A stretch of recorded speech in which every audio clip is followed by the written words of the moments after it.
কেউ আপনাকে একগুচ্ছ গোলাপ এনে দিচ্ছে না বা একটিও এনে দিচ্ছে না, আপনি মন খারাপ করছেন। কারো আশা করার প্রয়োজনে বাকি আপনি নিজেই চলে যান নার্সারিতে অথবা এরকম সুন্দর একটা গোলাপের বাগানে, যেখান থেকে আপনি নিজ হাতে তুলে নিয়ে আসতে পারবেন একগুচ্ছ গোলাপ। এই শহরে সবাই ব্যস্ত, কারো কাছে এক্সপেকটেশন করা যাবে না। এক্সপেকটেশন শুধুই মন খারাপ করায়, শুধুই কষ্ট বাড়ায়, না পাওয়ার লিস্ট বাড়ায়।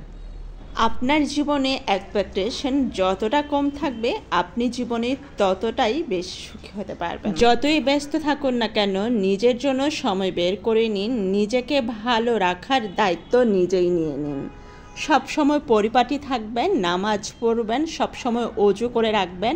নামাজের বাইরেও দিনে রাতে কয়েক দফা অজু করে মনটাকে শান্ত করে নেবেন।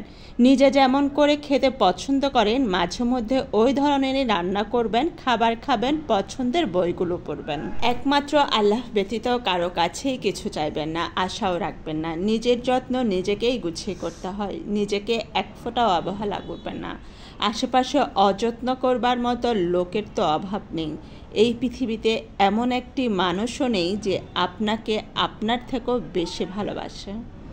অনেক কথা শেয়ার করে ফেলেছি, কেমন হয়েছে অবশ্যই জানাতে ভুলবেন না। আজকে সবাই ভালো থাকবেন। আল্লাহ হাফেজ। আসসালামু আলাইকুম।